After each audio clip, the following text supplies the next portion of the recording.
மா ஐ love you மா அப்படின்னா பையன், குட்டி பையன். Really I love you too அப்படின்னு அம்மா. இந்த செய்தி வருது.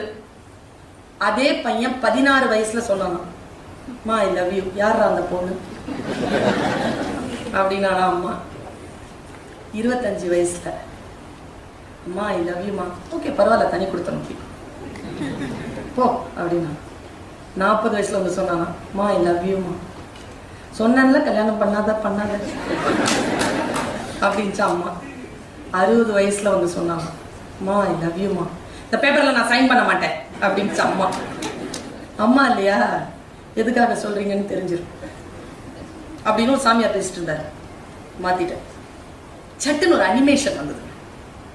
பாருங்களேன், லைஃப் முழுக்க முழுக்க நாம் கற்றுக்கொள்வதற்கான வாய்ப்பே தவிர கற்றுக் கொடுப்பதற்கான வாய்ப்பு கிடையாது என்று தெரிந்து கொள்ளுகின்றவர்கள் வாழ்க்கையில் ஜெயிக்கிறோம். லேர்னிங்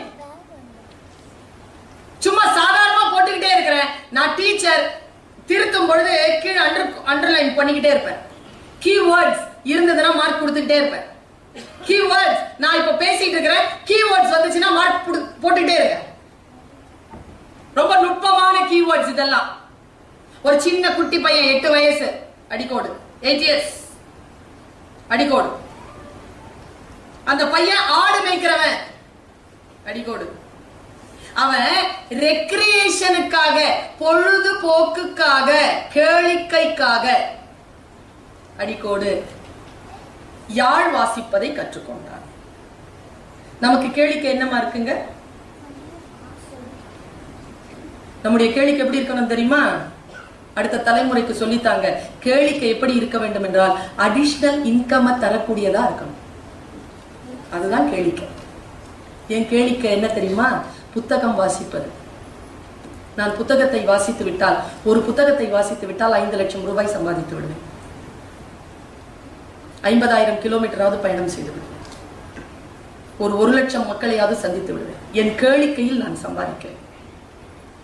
கேளிக்கை என்பது சம்பாதிப்பதற்காக இருக்க வேண்டும், பலனுடையதாக இருக்க வேண்டும், செலவு செய்வதாக இருக்கக்கூடாது. கெட்ட பழக்கங்கள் எல்லாம் செலவு செய்வதாக இருக்கிறது. இவர் சொன்னாரு இறையன்பு. ஆச்சரியமா இருந்தது. வீட்டுல போய் யோசிச்சுக்கோங்க. விளாவரியா சொல்றதுக்கு நேரம் இல்லை. குறுக்கு வழிகள் எப்பொழுதும் நீளமானவை. இந்த பிள்ளைங்க பிட்டடிக்கும் கிளாஸ்ல. எடுத்து பார்த்தா எவ்வளவு கஷ்டம் தெரியுமா அந்த பிட்டடிக்கு எழுதுறது. எழுதுறது ஈஸி, படிக்கிறது ஈஸி. அதை அது சரியா நான் படிச்சிடலாம். அதை எழுதி மறைச்சு வச்சுக்கிட்டு டீச்சர் பார்க்க முடியாதபடிக்கு தவிச்சு போய் சொல்றதுல இருக்கக்கூடிய பிரச்சனை என்ன தெரியுமா? ஞாபகம் வச்சுட்டு மெயின்டைன் பண்ணணும். உண்மையை சொன்னா அதெல்லாம் தேவையே. குறுக்கு வழிகள் நீளமானவை. அந்த பையன் யாழ் வாசிக்கிறான். யாழ் வாசிக்கிறவன் ஆடு மேய்க்கும் போது யாழ் வாசிட்டே இருக்கிறான். கதை அடுத்த கட்டத்திற்கு நகர்கிறது. அங்கே எதேச்சையாக ஒரு மன்னர் வேட்டையாட போகிறார். எதேச்சையாக அடிக்கோடு. மன்னர் அடிக்கோடு போறவர் அந்த பாட்டை கேட்கிறார். வீட்டுக்கு அரண்மனைக்கு வந்து தன்னுடைய போர் வீரனை ஒருத்தனை அழைச்சி போய் அந்த ஆடு மேய்க்கின்ற சிறுவனை அழைத்து வா, எனக்கு நிறைய மன அழுத்தமாக இருக்கிறது, எனக்கு அந்த இசையை கேட்க வேண்டும். வாய்ப்பு. ஆடு மேய்க்கின்ற சிறுவனுக்கு எங்கிருந்து வாய்ப்பு வருகிறது? அரண்மனையில் இருந்து வாய்ப்பு வருகிறது. ஏன்? அவன் வாசித்த யாழ் அவனுக்கு அந்த வாய்ப்பை தேடி தருகிறது. நேரா அவனை கூட்டிட்டு போறாங்க. இப்ப கதையினுடைய ட்விஸ்ட் என்ன தெரியுமா? அவனுக்கு மொத்தம் 7 அண்ணன்மார்கள். சின்ன பிள்ளை வாசிக்கிட்டே இருக்கிறான். எங்க 3 நிமிஷத்துல பார்த்தேங்க நான் அந்த அனிமேஷனை. என்னுடைய நான் ஆன் ஆயிட்டேங்க. ஆக்ஞை விழிச்சிருச்சு. ஆன்ல இருந்து கற்றல் ஏதோ ஒன்று போகின்ற போக்கில், ஏதோ ஒன்று நிகழ்கின்ற பொழுது நிலம் தயாராக இருந்தால் விதை விழுந்து விடுது. ரொம்ப அலர்ட்டா நான் அதை கேட்டுட்டு இருக்கிறேன்.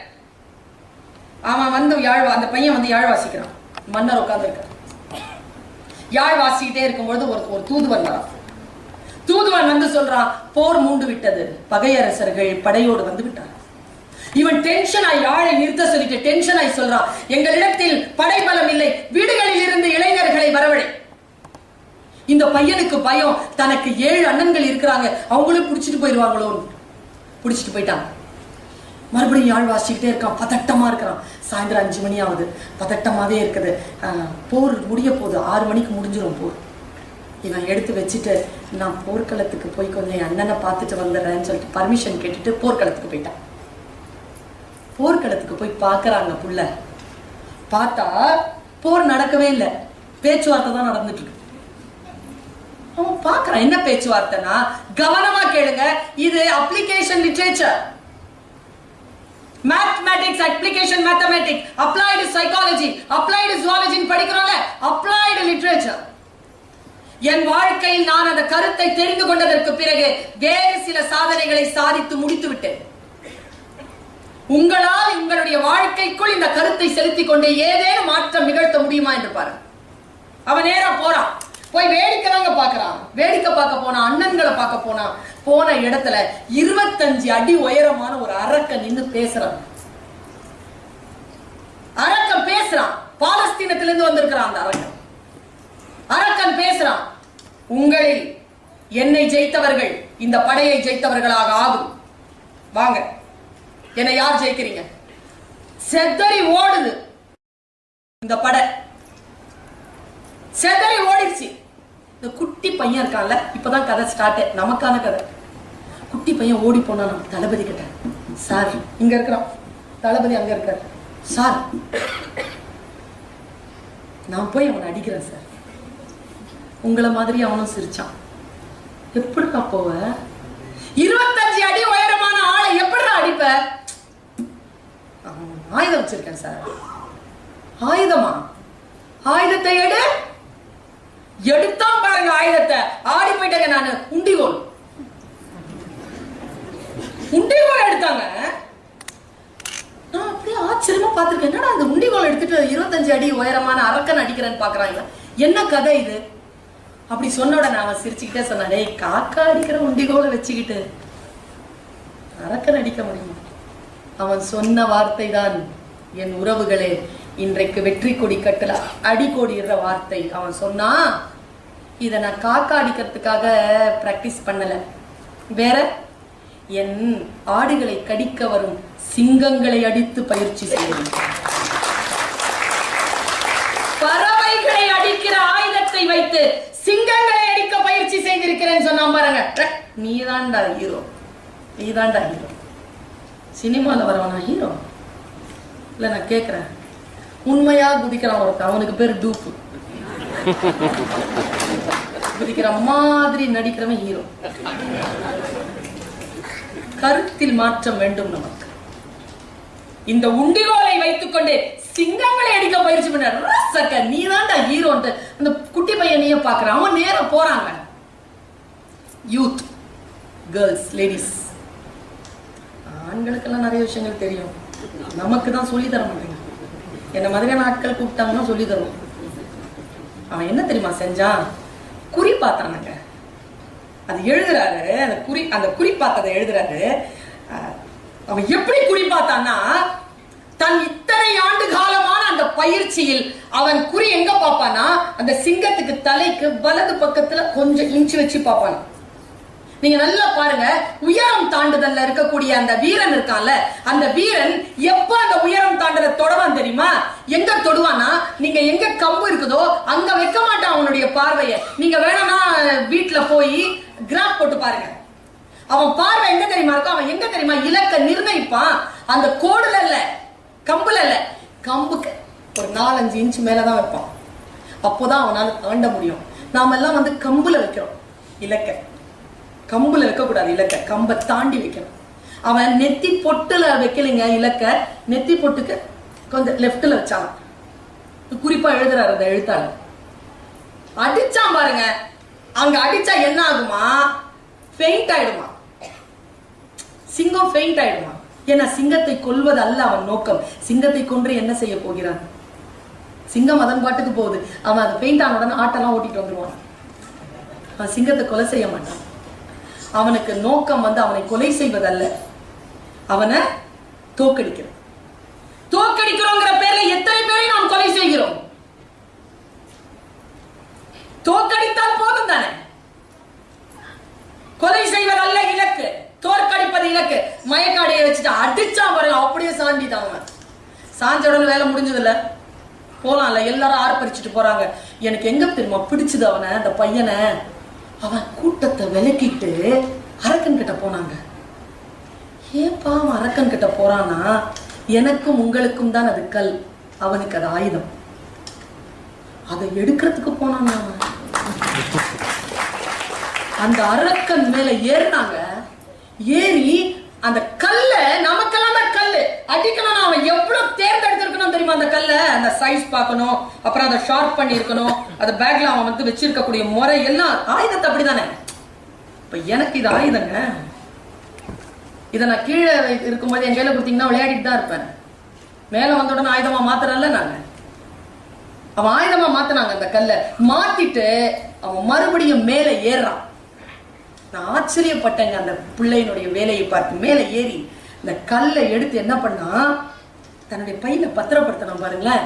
கல்லை எடுத்த உடனே அவனுக்கு முழிப்பு வந்துருச்சு. ஐயோன்னு எல்லாரும் ஓடுறாங்க. இவன் என்ன தெரியுமா செஞ்சான், முழிப்பு வந்துருச்சுன்னு பார்த்த உடனே கட கட கட கடன்னு வயிற்றுல இருந்து வயிறு பக்கமா இப்படி திரும்பி வயிறு பக்கமா அப்படியே நடந்து வந்து அவன் இடுப்புல ஒரு கத்தி இருந்துச்சுங்க, அதை எடுத்து கட கடன்னு மேலே வந்து கழுத்தை வெட்டிட்டான். அவன் தன் ஆயுதத்தால் அவனை வீழ்த்தி அவன் துன்பம் தருவான் என்பதனை முடிவு செய்த பிறகு மறுபடியும் அவன் ஆயுதத்தாலேயே அவனை கழுத்தை வெட்டினான். அந்த குழந்தைக்கு பெயர் டேவிட் என்று பைபிள் சொல்லுகிறது. தாவூத் அலைஹிஸ்ஸலாம் என்று குர்ஆன் பேசுகிறது. கோலியாத் என்கின்ற ஒருவனை அடித்த அந்த குழந்தையுடைய தைரியம் இருக்கு இல்லைங்க. ஒருவனுக்கு எது தெரியுமா முக்கியம்? தைரியம் முக்கியம். வாழ்க்கையில் ஜெயிக்க வேண்டும் என்றால் அப்படி லீப் பண்ணி விளையாடணும். பெறுவதற்கும் இழப்பதற்கும் ஒன்றும் இல்லை என்று அறத்தோடு தாண்டி பாய்ந்து விளையாடுகின்றவர்கள் ஜெயிக்கிறார்கள். கம்ஃபர்ட் ஜோன்ல இருக்கக்கூடாதுங்க எப்பவுமே. எங்க ஐயா குருநாதர் தான் சொல்லுவார், ராயப்பேட்டால பிறப்பான், தேனாம்பேட்டையில படிப்பான், சைதாப்பேட்டையில கல்யாணம் பண்ணுவான், மேக்சிமம் டூரே வண்டலூர் தான், அப்புறம் வந்து கண்ணமாப்பேட்டையில செத்து போயிடுவான். டயாமீட்டரே 3 கிலோமீட்டர் தான், 4 கிலோமீட்டர் தான். அப்படி இல்லைங்க. வாழ்க்கையை கம்ஃபர்ட் ஜோன்ல இருந்து அப்படி ஏறி பாடணும் பாருங்க அந்த பையன். அவன் பெயரில் தான் முதலில் வேதம் இறக்கப்பட்டதாக பேசுகிறோம். பைபிளில் அவன் எழுதிய சங்கீதத்தை படித்து பாருங்க. பைபிள் சொன்ன உடனே ஒரு விஷயம் ஞாபகம் வந்துருச்சு. ஆட்டிடியூட் நமக்கு சரியா இருந்தா நாம் சில விஷயங்களை ஜெயிக்கலாம். ஆட்டிடியூட் சரியா இல்லைன்னா ஜெயிக்க முடியாதுங்க. கெப்பாசிட்டிங்கிறது என்ன தெரியுமா? நான் யோசிச்சு பார்த்திருக்கேன். எங்க மவுண்ட் ரோட் தெரியுமா? புகாரி ஹோட்டல் இருக்குல்ல, அது தெரியும். அதுக்கு முன்னால் ஒரு பிச்சைக்காரன் இறந்து போயிட்டாங்க. அவருடைய கோணி பைய நகர்த்தி பார்த்தா 7.5 லட்சம் ரூபாய் இருந்தது. பிச்சைக்காரன் என்பவன் யார் தெரியுமா? பணமற்றவன் அல்லன். தன்னிடம் இருக்கக்கூடிய பணத்தை தனக்காகவும் அடுத்தவர்களுக்காகவும் செலவு செய்ய தெரியாதவன் தான் பிச்சைக்காரன். பிச்சைக்காரன் என்பது புத்தி. 7 லட்சம் பணத்தை வைத்துக் கொண்டு குளிர்ல விரைச்சு செத்துட்டாங்க. யோசித்து பார்த்தால் இந்த புத்தியிலிருந்து நம்ம எதை விடுதலை செய்கிறது? நான் உங்க எல்லாருக்குமே ஒரு டெஸ்ட் கொடுக்குறேன். நம்ம புத்தி எப்படி இருக்குன்னு கொஞ்சம் பார்த்துக்கலாம். இது ஒரு வம்பா இது. நம்மளை வச்சு இந்த அம்மா வந்து ஏதோ பிராக்டிஸ் பண்ணுது. ஒரு பையன் பேர் ஜான். அவன் எம்எஸ்சி பிசிக்ஸ் படிச்சிருந்தான். எல்லாரும் நேர்மையா பதில் சொல்லணும், ஓகேவா? மற்றவங்க பதில் சொல்லிட்டோன்னு சும்மா இருக்கக்கூடாது. அவன் என்ன பண்ணா, வாக்கின் இன்டர்வியூ போனாங்க. அவனுக்கு வேலை கிடைச்சிருச்சு. ஆனா என்ன சொன்னாங்கன்னா, இன்னைக்கு வெள்ளிக்கிழமை, சனி ஞாயிறு போட்டோம், திங்கக்கிழமை வந்து ஒரு இது கொடுப்பாங்க, ஒரு ஃபார்ம் கொடுப்பாங்க. அந்த ஃபார்மினுடைய விலை வந்து 250 ரூபாய். நீ வந்து அந்த 250 ரூபாவை கொடுத்துட்டு நீ வேலையில ஜாயின் பண்ணிக்கோ. ஃப்ரைடே நைட்டு வரான் வீட்டுக்கு. எல்லாருக்கிட்டையும் கேட்குறான் 250 ருபீஸ் சேர்க்கறது யாருக்கு. அப்பா சொல்றாரு, சாட்டர்டே சண்டேப்பா, திங்கக்கிழமை வேணாம் தரேன், சாயந்தரம் தரேன். வேலை திங்கக்கிழமை காலைல வேணும்ப்பா எனக்கு. இல்லப்பா என்கிட்ட. அம்மாட்ட இல்லப்பா, திங்கக்கிழமை சாயந்தரம் தான் வரும். ஃப்ரெண்ட்ஸ் கிட்டலாம் போய் கேட்குறான், இல்லை. ரிலேட்டிவ்ஸ் கிட்ட கேட்குறான், இல்லை. நேராக ஞாயிற்றுக்கிழமை ஆயிடுச்சு. நேராக அவன் கொஞ்சம் இந்த மாதிரியான பிள்ளை, எத்திஹாதான பிள்ளை. நேரா போய் சர்ச்சுக்கு போனான். சர்ச்சுக்கு போய் நீ டவுன் பண்ணி ப்ரே பண்றான். Father please help me, give me 250 rupees father. 250 ரூபா இருந்தா என் வாழ்க்கை நல்லா, நீங்களாவது எனக்கு கொடுங்க. கதறி அழுறான். சரி, வெளியில வந்து பிரார்த்தனை முடிஞ்சது. வெளியில வந்து பிரார்த்தனை எழுதிட்டு பேர் வச்சுட்டு போயிட்டான். ஜீசஸ்க்கு கேட்டிருக்கோம், அதுக்கு பின்னால இருந்த ஃபாதருக்கு அதை கேட்டுருச்சிங்க. சி பிள்ளை 250 ரூபாய்க்காக இவ்வளோ அழுகுறானேன்னு சொல்லிட்டு நேராக போய் தன் ட்ரங்க் பொட்டியை திறந்து பார்த்தா 200 ரூபாய் இருக்கு, அந்த மந்த் அலவன்ஸ். அவர் எடுத்து ஒரு கவரில் போட்டு ஓடி வந்து வெளியில் அந்த பேப்பரை பார்க்குறாரு. அந்த டைம் பார்த்து பேப்பரை பார்த்தா பேர் ஜான். ஜான் எடுத்து போட்டு நேராக வெளியில் வந்து நிற்கிறார். Mister John. Yes father. somebody wants to give this letter to me. Me father? Yes. Your name is John? Yes. வாங்கி பிரித்து பார்க்குறான். இப்போ நாம எல்லாரும் தான் ஜான். எவ்வளோ இருக்கு சும்மா சொல்லுங்க. எவ்வளோ இருக்கு? நம்ம சொல்லிட்டேன். எவ்வளோ இருக்கு? எவ்வளோ இருக்கு? எவ்வளோ இருக்கணும்?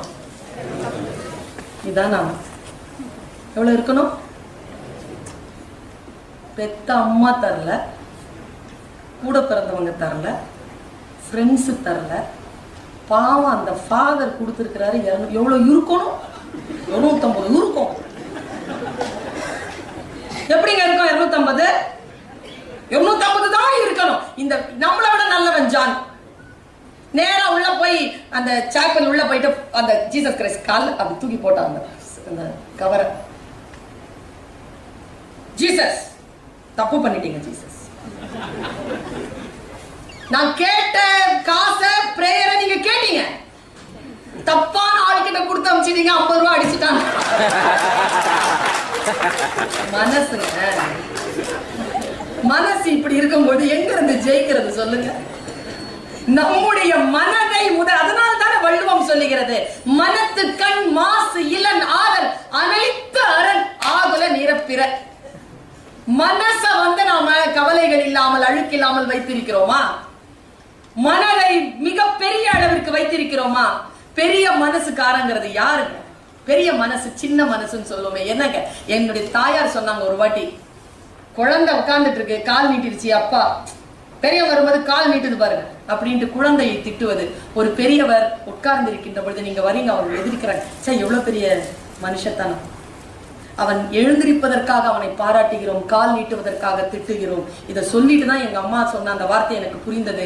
பெரியோரை வியத்தலும் இளமே, சிறியோரை இகழ்தல் அதனினும் இளமே. வாழ்க்கையில் சில விஷயங்கள் புரிந்து கொள்ளாமல் வெற்றி என்பது சாத்தியப்படாது. வெற்றியை சாத்தியமாக்கி கொள்ள வேண்டும் என்றால் அன்றாட வாழ்க்கையில் உங்களுக்கு கிடைக்கக்கூடிய அனுபவங்களில் இருந்து பாடத்தை பெறுங்கள். சுயமாக ரொம்ப சுயத்தை பற்றி யோசித்துக் கொண்டிருந்தால் வெற்றி சாத்தியம் இல்லை. தலைவன் என்பவன் யார் தெரியுமா? முதலாளி என்பவன் யார் தெரியுமா? நீங்கள் இங்கே இருக்கக்கூடியவர்கள் எத்தனை பேர் முதலாளிகளாக இருக்கிறீர்கள், எத்தனை பேர் தலைவராக இருக்கிறீர்கள் என்று எனக்கு தெரியாது. நீங்கள் தலைவராக இருக்கிறீர்கள் என்றால் இதுதான் ஒரே தகுதி. தவறு நடக்கிறதா? தவறு யார் செய்தார் என்று பார்த்தால் நீங்கள் முதலாளி. தவறு எங்கே நடக்கிறது என்று பார்த்தால் நீங்கள் தலைவர். தவறு எங்கே நடக்கிறது என்பதுதான் நமக்கு முக்கியமே தவிர யார் தவறு செய்கிறார்கள் என்பது நமக்கு முக்கியம் இல்லை. தவறு செய்யவே முடியாத சூழலை உருவாக்குவது, அந்த சூழலை கட்டமைப்பது, அதற்கான தகுதிப்பாட்டை வளர்த்துக் கொள்ளுவது. நீங்கள் உங்களை பற்றி மட்டுமே யோசித்துக் கொண்டிருந்தால். நான் ஒரு ட்ரைனிங் ப்ரோக்ராம் போயிருந்தேன். அந்த ட்ரைனிங் ப்ரோக்ராம்ல ஒருத்தர் சொல்றாரு, நாங்க ட்ரெக்கிங் ஏறணும், மலை ஏறணும். என் கூட வந்த ஒரு பெண் வந்து ஏறவே முடியாது, நான் திரும்பி போறேன்னா அவளால திரும்பி போயிருக்க முடியாது, அவ கஷ்டப்பட்டு மேல ஏறினா. நாங்க கொஞ்ச நேரம் உட்காந்து டீ குடிச்சோம், மலையில இருந்து கீழே இறங்கணும். இறங்குறது ஈஸியா இருந்தது. இறங்கும் போது அந்த பெண் என் இடத்தில் சொன்னாள், ஏய் ஃப்ரெண்ட், ஒரு சிவப்பு நிற மாளிகை இங்கே முளைத்திருக்கிறது பார் என்று சொன்னாள்.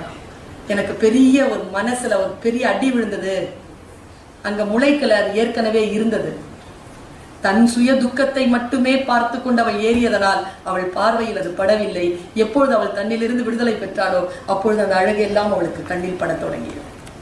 சுய துக்கத்தோடும் சுய தவிப்போடும் இருக்கக்கூடியவர்கள் உலகத்தில் இருக்கக்கூடிய அழகை ரசிக்க முடிவதில்லை.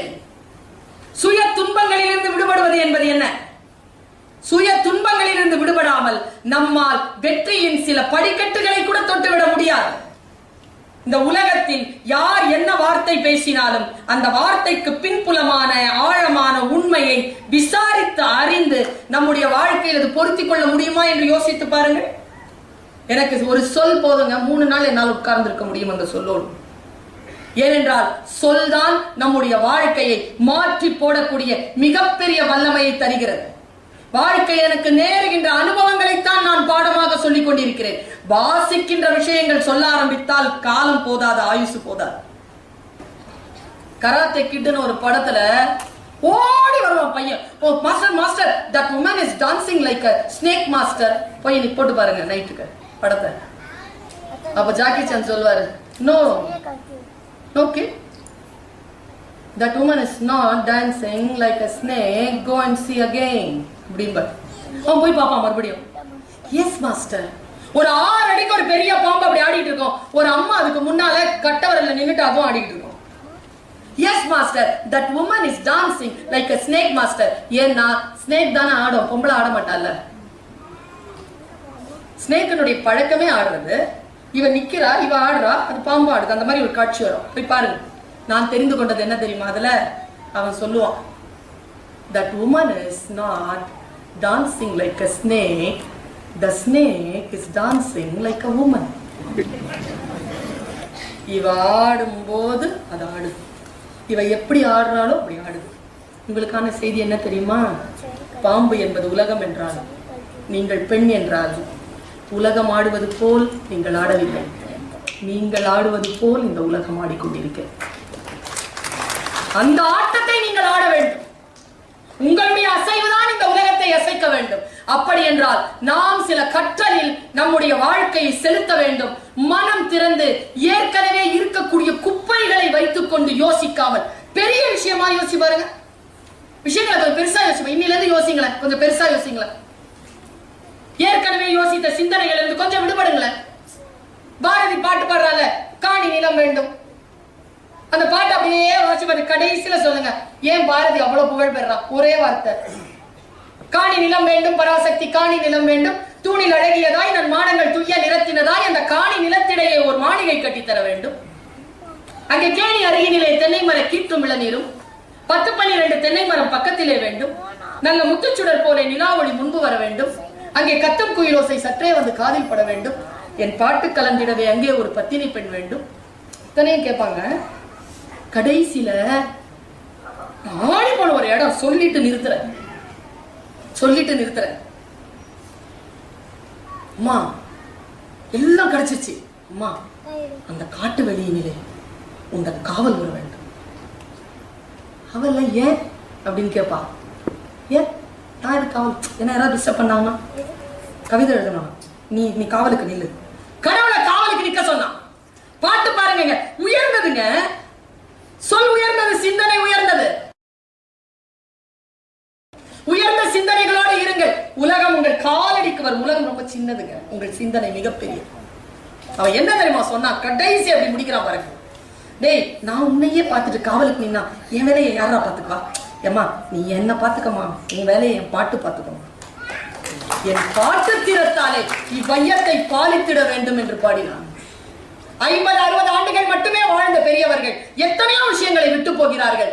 அதை தெரிந்து கொண்டு அதிலிருந்து வாழ்க்கையில் வெற்றி பெறுவதற்கான சூட்சுமத்தை அறிந்து நாமும் சிறப்பாக வாழ்ந்து அடுத்தவர்களுக்கான வாழ்க்கையை அமைக்க போகக்கூடிய ஒரு வல்லமை நமக்கு கிடைக்க வேண்டும் என்று வேண்டிக் கொண்டு வாய்ப்பளித்தமைக்கு நன்றி.